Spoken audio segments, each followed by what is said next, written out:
try putting a link to buy me a coffee in the description as well. But yeah, welcome back to yet another video. So before I get started, a few updates. I reveal today that I am running another marathon quite soon. I think I won't say which one it is, but maybe you could guess. But either way, I'm not sure when I upload this, but probably before. But my point is that I'm going to try to pre-film some stuff and edit it before I go away, but I'm actually going away quite soon. I am actually house sitting. When I'm away, I'm going to fly somewhere, house sit on this website, Trusted House Sitters, if you're interested. It's my first time doing it actually, but I got confirmed without any previous reviews on the website, so lucky enough. People usually say it's quite hard to get the first one, but I got rejected about 4 times, I'm gonna say, and one is yet to be responded to. I just responded to whoever responded to me first, and it worked out. So yeah, maybe I'll tell you how that went afterwards. But basically, it's where you stay in someone's house and you look after their cat or dog when they're away, or both. This lady has both a cat and a dog, but originally I thought I'd be looking after the dog, but she is going to bring the dog on the ferry with her, so it's only the cat. They're just feeding the cat, letting the cat out, cuddling the cat, etc. So yeah, it's interesting to travel for cheaper if you're interested in that. We don't have to pay for accommodation, etc. And yeah, the other thing, that's kind of basically it. I'm not sure. When I went to Paris, I pre-filmed for ages, like had everything edited in advance, all of that. But in the end, I didn't get that many views. So even if I edit in advance, I don't think I will schedule the videos, because I don't know if YouTube did something with that, etc. But yeah, I'm not sure how many opportunities I have to film, etc. But yeah, I'm excited for the marathon. I've been training since perhaps end of May, except that's why I got an injury, not really an injury, a minor thing, in the middle of June, and I was a little worried about that, mostly, I don't want to be injured anyway, but mostly because I knew I had this marathon booked, and I was like, oh no, but it all worked out. That resolved itself in like a few weeks, and I haven't felt pain in ages in that area of my leg. So yeah, so we're going to be back with another Am I the Asshole episode. And yeah, the first one, I'm going to say I actually did read this before, and yeah, just now, and it's related to being Irish, so it's good that I'm the one to say it, so I'll call it how to pronounce the 2 names in it correctly, because it's about pronunciation. Okay, so the first one is, am I the asshole for ruining a child's life? It sounds so dramatic, but yeah. So today I started talking to an American mother while in A&E. Her child was interested in the artwork I have on my leather jacket, as pretty colourful. The mother mentioned that her daughter's name was Grain, so I assumed for a while that she was another mother who wanted something special to call her child. I remarked that it was a unique name and that I've never met anyone called Green before. She told me that she named her after her great grandmother, and that it's an Irish name. At this point, the alarm bells are ringing in my head, because I've realised the kid is called Grania. I'm going to say it just right the first time, because that's how you say it. Or thereabouts. Or they did a phonetic thing, but that's just how you say it. I tried to be very tactful, and I was like, Irish is such an interesting alphabet. How is her name spelled? Irish names can be tricky. The kid is called Grania, not Grain. My partner, who has studied Ireland's political history as part of their dissertation, and also the Irish diaspora on her and its culture around their university city, is stuck somewhere between stifling a laugh and dying of embarrassment on her behalf. So I come up with what I thought was a very positive reply. I I said an old school name and a more modern pronunciation. I think that's a great way to pick names. I would like to point out that I do not like the name Crane for a child, nor do I like the way the pronunciation was butchered, but I was trying to be tactful and positive. She asked what I meant. I said, well, in Ireland, I typically pronounce it Grania. Her face went red and said that I shouldn't have said the pronunciation was Ron in front of the kid, because now she's going to grow up knowing that her name is Ron, and I feel bad about it.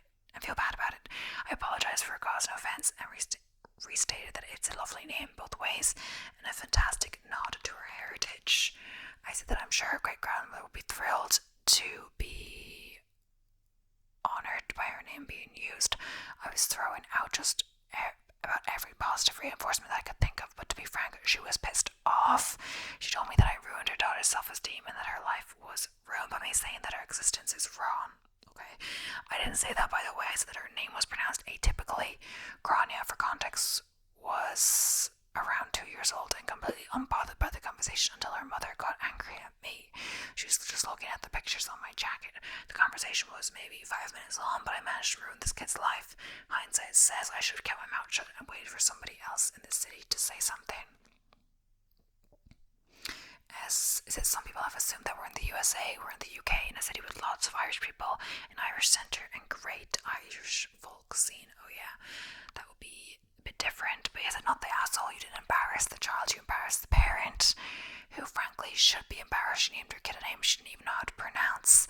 In reality, did the kid a favour by pointing this out early on so the mum can deal with it? She would have found out eventually, and it could have been when she was old enough to be legitimately embarrassed. It's better for the kid to learn the correct pronunciation now rather than face it later with potential bullying. The mom needs to take responsibility here. Okay, yeah, I guess it's just the mom who's feeling embarrassed because she named her kid the name and she didn't think to check the pronunciation. I guess it's a bit like if you see a name you've never heard before and has a father, which is like the accent and stuff, like you should check that you know how to pronounce it. Like you can literally look up Grania pronunciation online.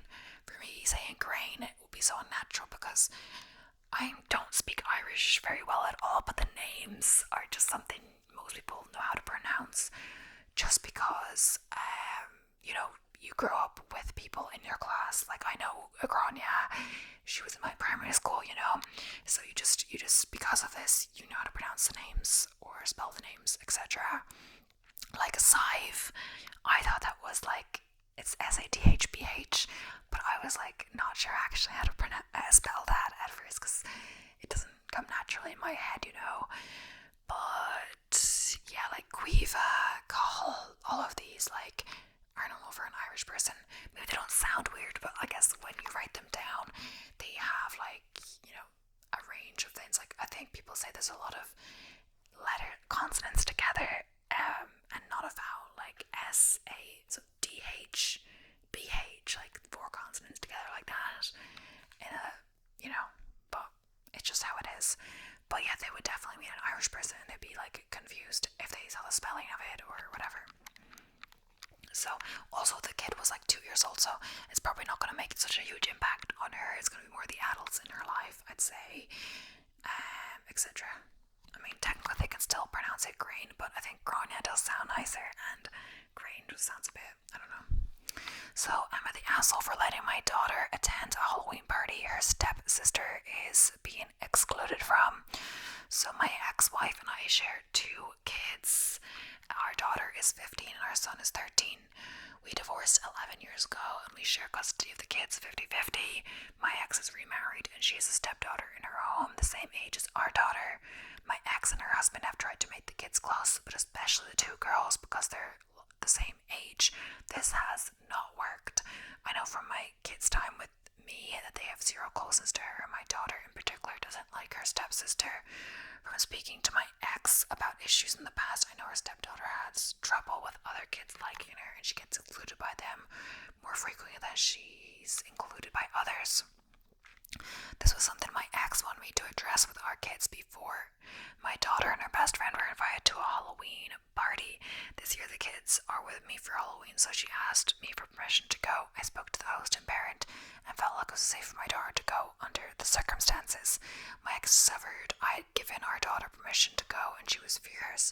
She asked why I hadn't offered to take her stepdaughter to begin with, because she learned I was dropping the girls off and picking them up. Then she mentioned her stepdaughter was excluded from the party and that every other kid in their grade is included. She felt that this meant our daughter should not be attended either, in support of her stepsister. She tried to forbid me from allowing our daughter to go. I told her it wasn't a decision she could make.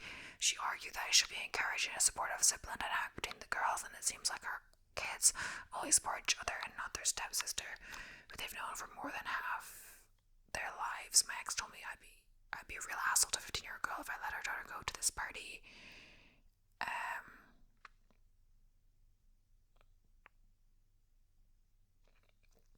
Okay, so it says, not the asshole. Your daughter is her own person. If she wants to go to a party, has your permission, and you are the guardian for that period, then you are in the right to allow her to go.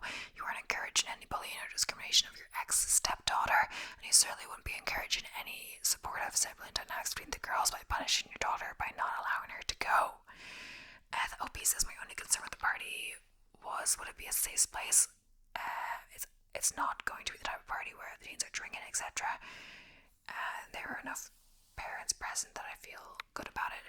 Adults I would trust, so yeah, I feel that would be the only reason for me to say no. Although I'm not a parent myself, but I take it I would feel the same way about the party. You did your homework, found that it's a safe environment for your kid to socialize and have fun, and you can sleep peacefully at night without worrying about something happening there.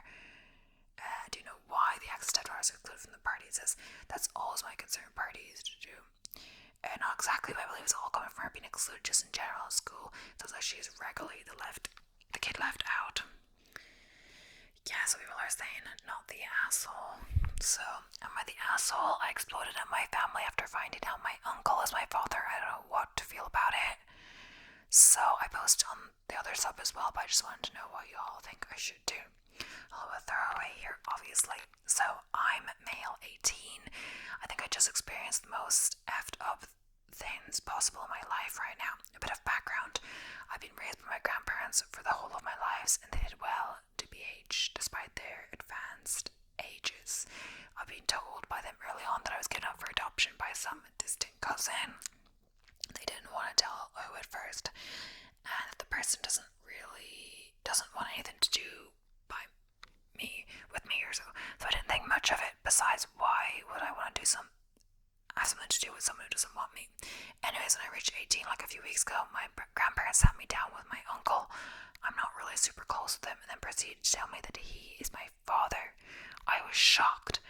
I felt like the world was collapsing. I was disoriented. My uncle then started crying and told me the reason why he abandoned me to my grandparents is that he blamed me for the reason that his wife died. Like, WTF. His wife died giving birth to me, and thus he couldn't take it well through the grief and gave me up to my grandparents. After all that, it clicked to me why this particular uncle always resembles me so much, or how he always avoided me or acted cold to me during family functions. Not that he always attended, or my grandparents always don't speak much of him. It's just so crazy to me. Admittedly, I couldn't hold my emotions well. I blew up my grandparents and my uncle for keeping this secret from me, and my uncle blamed me for the death of his wife. I ran to my room, locked myself there. My grandpa knocked several times in my room, but I kept calling them not nice names, so they left me alone eventually. It's been a few weeks now since this happened. My uncle is nowhere to be seen. Good riddance, though. But my grandpa said I could have at least understood his position, and that he wanted to rekindle the father-son relationship. I said, hell no, and then I don't know what to think about anymore. So Reddit they asked a lot of my grandparents and uncle for this, and for not wanting to form a relationship with him. So, this is not the asshole. All three of them, and probably the rest of your extended family, have lied to you for your entire life. They've all had 18 years to tell you the truth, and now they expect you to be fine and accepting when they turn your world on its head. And he blamed you, a child, for the death of your mother, and abandoned you to be raised by his parents. Oh hell no.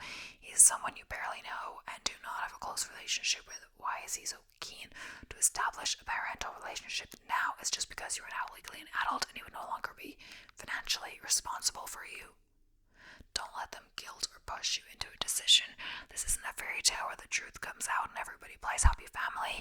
They dropped a huge bombshell on you and need to accept that you need time to process this. My cousin went through something similar. Her biological father was absent for most of her life, refusing to believe that he was her father, and only started reaching out and acknowledging her when she was 18, as he wouldn't have to pay child support then. It took a long time and a lot of soul searching for her to accept him, and even now they're not close, but are on speaking terms. Am I the asshole for telling my friend I won't be inviting her out anymore? As my BF tells me I'm not the asshole, but I feel like I may be. So I, female 23, have a friend I'll call Mary, who's 22. She and I worked together and became friends. Well, this past Saturday I invited her out with my friend group to go to a local amusement park that goes all out for Halloween. Mary asks if she can bring her kids, a 5-year-old boy and an 18-month-old girl. Everyone involved tells her it's not really a good idea at this park, and its haunted attractions are not geared towards children. We're planning on being there until it closes, which is midnight. She seems to accept this, but asks repeatedly throughout the week leading up to the Saturday, and she's again told no. Well, Saturday arrived, and as you can guess, she brought her kids. Other people in our group asked her why, and she just shrugged, saying she thought the kids would have fun. They didn't. Her son got scared within about 10 minutes of us getting into the park and began to cry, begging to go home, in which Mary tells him to calm down and he'll have fun eventually. We get in line for the first haunted house, and her son again starts to cry, saying he doesn't want to go into the house. Mary then asks myself if I stay and watch her son and daughter so she can go into the haunted house. I told her no, and this is why we told her not to bring her kids. She gets upset and drags her very scared child through the haunted house. He had a meltdown and had to be carried out. This repeats through every single haunted house we attempted to go through. Around 11:30, my boyfriend pulls me aside and tells me that he can't take any more of the screaming crying, and we try to break off to find a place to calm down. Mary sees us and leave her son and daughter with us while she runs off to go on a ride. Her son gets scared by an actor chasing people with a chainsaw and has an epic meltdown. I'm doing the best I can to console him, but I'm rapidly running out of patience. Finally, his mom comes back and I all but shove her son back into her arms. I tell Mary that my BF and I were leaving along with the rest of our group. She gets huffy but agreed. We leave the park and go to Waffle House for dinner. At this point it's midnight and both kids are extremely tired and upset. They cry all through dinner and Mary did nothing to calm them down. Finally, at the end of my rope, once we get out of the restaurant, I lose my temper. I tell Mary that this is why she was told not to bring her kids to this event, and that I will not be inviting her back out again if she can't follow the rules of our group. Mary got upset and has since blocked me, and the other people have agreed with me. No one in the group agreed with Mary, but they all did say that I didn't need to say anything about it to her. I didn't need to tell her I wasn't inviting her out again. So am I the asshole? So not the asshole, and she's a shitty mom. Yes, 100% a terrible mother. She potentially traumatized that poor kid, dragged him through all of that when he was clearly terrified, not to mention keeping young children up past midnight. Yeah, it seems she's just dragging the son through multiple haunted houses when he was visibly upset by this, kind of expecting someone else to watch them. And when they were trying to get up, she didn't know that, but when they were trying to get a break from all this screaming, she used that as an opportunity to shove the children at her, what is that?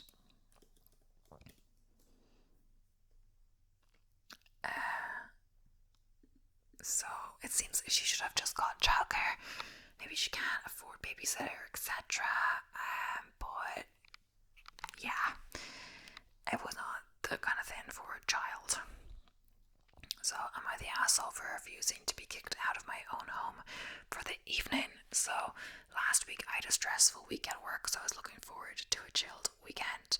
My girlfriend had plans to go out with friends, so I was planning a nice relaxing evening on Saturday. I got some food in, got a few drinks in. I was looking forward to catching up on some Netflix shows and playing some video games.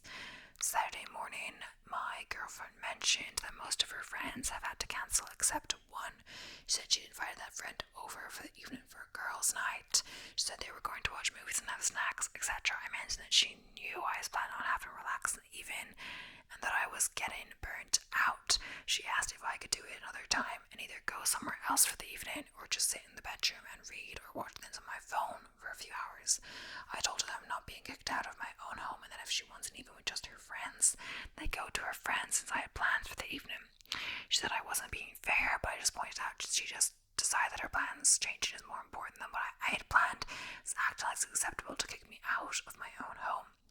So if she wants an evening with her friend, then we discuss another time, but for the Saturday, it's not going to happen.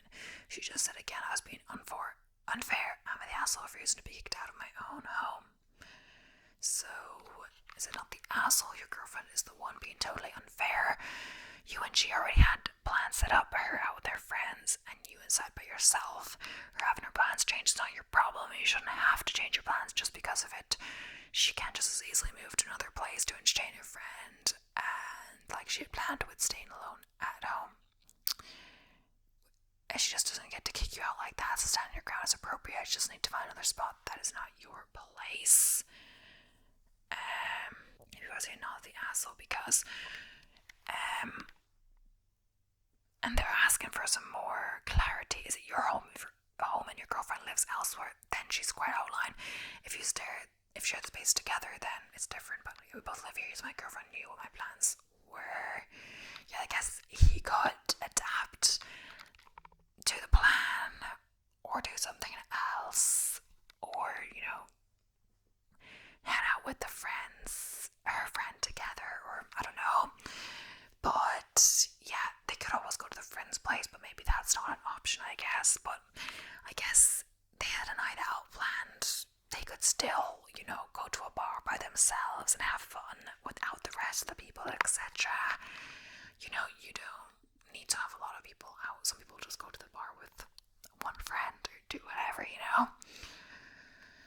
But yeah, so I'm the asshole for refusing to let my friend bring her baby to my birthday party, even though she's mad now. So I, 19 female, am planning my birthday party in a few weeks.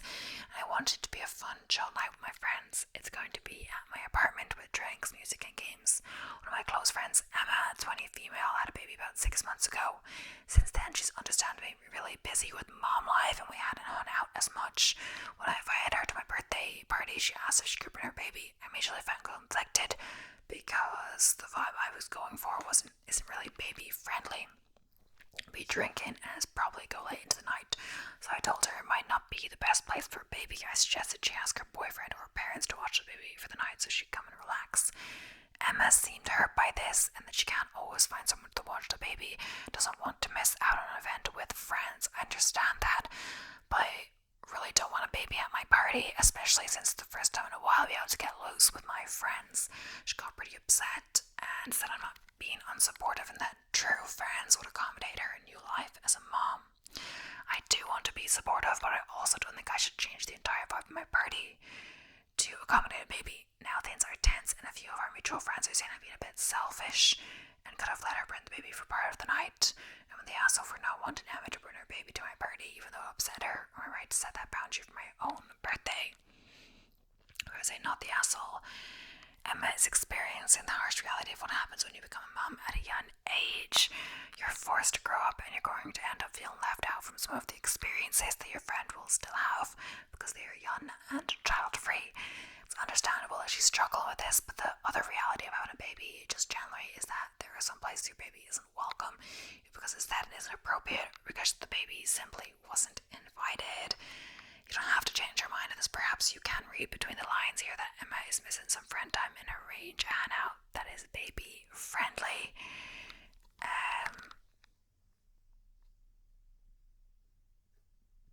Yeah, I guess especially since she's so young, I think she should, ask her parents or boyfriend to look after the baby if they can, so she can attend, or just not attend and repair their parent, right? Like, attend something different, like, where she can bring the baby, like, a chill, I was gonna say board game, that's not really the best, like, a chill meeting at a coffee shop, or something like that, or, an afternoon at home, with just them two, or a smaller gathering, or something like that, so not to ask her to change her birthday party for the baby, or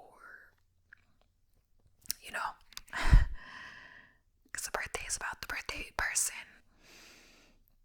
So am I the asshole for telling my neighbour they need to get their boat out of our yard or it's getting set out by the road? So my husband, 35 male, and I, 30 female, have lived next door to a family since 2016. I babysat their son since he was 5 months old and he's now 3. Whenever they needed a date night or had something going on, which is about every other weekend, they had another baby. They had another baby a year ago, so I also watched him. They invite us over a lot and have dinner, share some of their edibles, smoke, drink, and just hang out and talk. We became pretty close after living next to each other for years. We'd have each other's backs and look out for another if anything sketchy took place in the neighbourhood.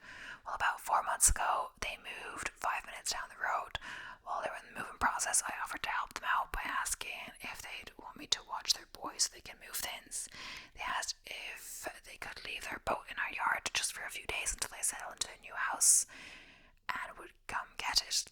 We're like, oh yeah, of course. So we went by a month, 2 months, and we didn't say anything at all about the boat still being there, and also hadn't heard anything about the plan for them to pick it up. So I messaged them, hey, are you planning on getting the boat of your place? Oh yeah, we'll get it this weekend. No messaging, he will come get it, and didn't hear anything for another week. Asked again,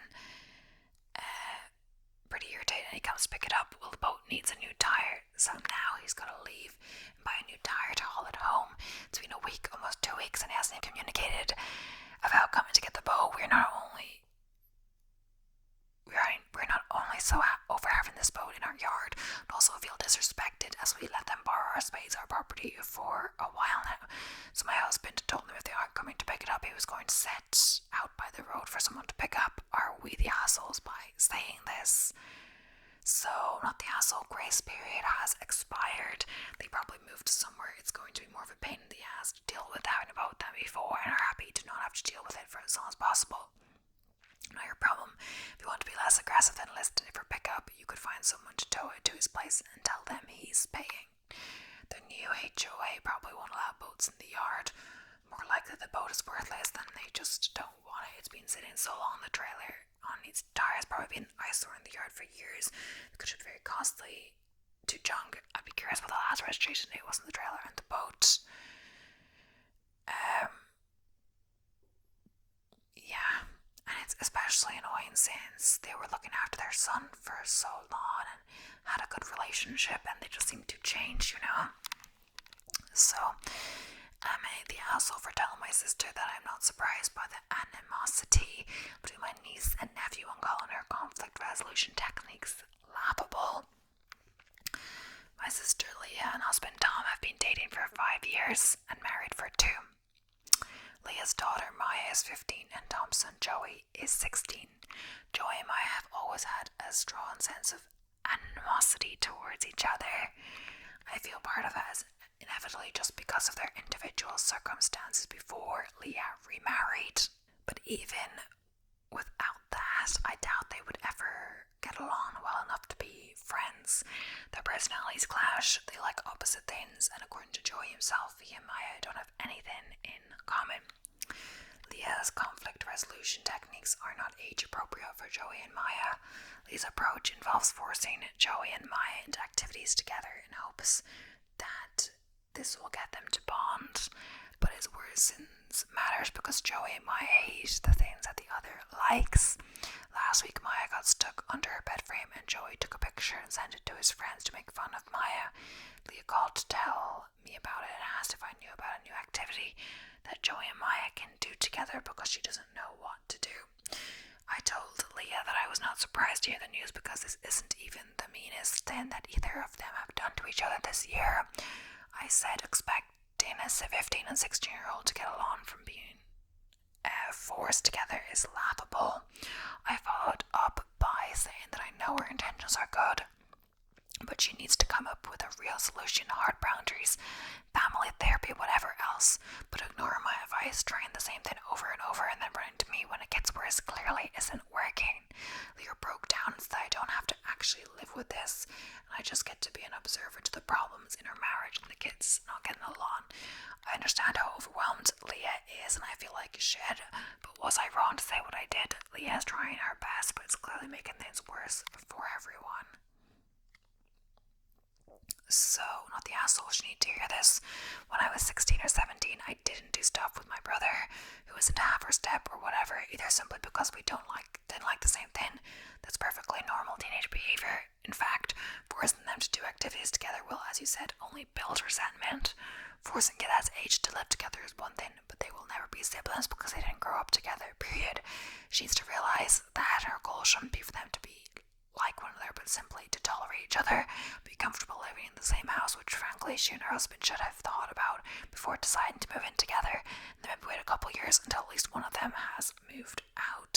So, am I the asshole for telling my half-brothers their dad cheated on their mom and had me as a result, despite them living their entire lives in bliss, ignorance? Meet my female 18, mom, female 46, had an affair with their married boss, D, male 56, who had a young child. The affair lasted 6 months, and my mom got pregnant and told D the affair ended, and D confessed to his wife, who stayed with him. They arranged private child support, and D paid more than required until I finished school. Didn't want to be involved, and mom was fine with it. She raised me until I was 3, then met my stepdad, who became my father figure. They married when I was 6 and had 2 kids. Over time, mom told me more about D. At first she said he left because he didn't love her, then later revealed that D was married. It was easier for him not to be in my life. By 10 or 11, I learned I had 2 half-brothers who had no idea about me or the affair. Eventually, I met D at 12 and realized I didn't like him or feel I missed out since I had an amazing stepdad. As I got older, I found out more about my half-brothers, Jay, male 21, through social media. We've been in the same place before, but I had no idea who I am. The curiosity and pain of knowing about my brothers comes and goes. This weekend, I saw Jay close up for the first time at the pub where I work. He started to speak to me and I couldn't get any words out. I panicked and left, later having a panic attack. Since then, I have been feeling stressed and emotional. Mom says not to let it bother me, that I have a loving family. I don't need anything from D's side. Well, true, I can't help how I feel. I kept this secret for 8 years, protecting their happiness at the expense of mine. I'm torn about telling my brothers. They have no idea about me. I don't want to ruin their happiness, but keeping the secret is affecting my mental health. Telling them might bring me closure. Jay is an adult and should be his decision, but the younger brother is 17. He'll be 18 soon, so under his right to tell them, even though I don't want to hurt anyone.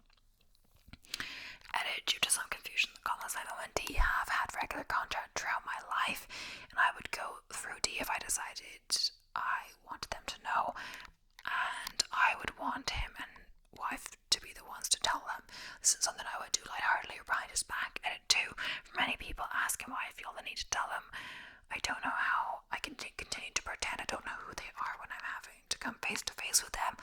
I never truly considered before because we led completely different lives, but as Jay is now coming into my place of work where I cannot avoid him or expect when he's coming, I'm struggling with the idea of having to talk to him while knowing who he is, and unfortunately it does bring up painful emotions to see him, which I know is not his fault. If anything, if they were aware of who I was, they may avoid me altogether and I wouldn't have to face them at all, which would be an improvement. It's the close proximity that I'm finding difficult. He's also a close friend of my cousin's new boyfriend. Again, this feels too close for comfort. I definitely wouldn't expect any kind of relationship with them. I understand this is an insane thing to learn, and they are more than likely to dislike me and not want to get to know me. It says, not the asshole, you never agreed to keep your parents' secret, but your half-brothers also never agreed to make you feel better about the situation. You are then your rights to introduce yourself, but understand that you may end up more hurt. And not the asshole, you're not the one who created this situation, and you deserve to prioritize your mental health. If you feel that telling your half-brothers will bring you closer or closure, and it's done thoughtfully, it's understandable to consider. Keeping this secret is clearly weighing on you, and you have the right to express your truth if you feel it's necessary. Their reaction is ultimately out of your control, and you are not responsible for their feelings about their father's actions. Yeah, okay. Let's see, the last one is, am I the asshole for cancelling a surprise trip for my wife after she followed me to her best friend's home? So my wife and I have been married for 5 years. I thought our marriage was good. I recently have been quite busy because I've been secretly planning a surprise trip to Asia. My wife has always wanted to go, and over the years I've been saving up to take her. It's taken a lot of coordination with her best friend, and my in-laws, her best friend since middle school, has been helping me make a trip since she has a much clearer idea of everywhere my wife wanted to visit. My in-laws were going to watch our 2 kids for the trip. It was supposed to happen next year, and I was going to give her this as her birthday gift, which is coming up this month. A few days ago, she confronted me out of the blue, saying she had proof I was cheating. Turns out she had been tracking my movements, and even phoned me one night when I went to a friend's house to work on the trip details. She saw me go, and that was enough for her to jump to the conclusion that I was having an affair. When I got back that night, she'd throw some of my stuff out and accuse me of cheating on her. I tried to explain the situation without spoiling the trip, but she wouldn't let it go. Eventually, we had a huge fight and I felt forced to reveal the truth about the trip. I told her I was planning this special getaway and working with her best friend to make everything perfect. Her best friend confirmed this, and I even had to show the trip info. She believed me after her mom confirmed it. Instead of relief, I am extremely hurt. It became clear to me that she didn't trust me at all. She started tracking my movements, which is so gross, and that's a lot about where we stand.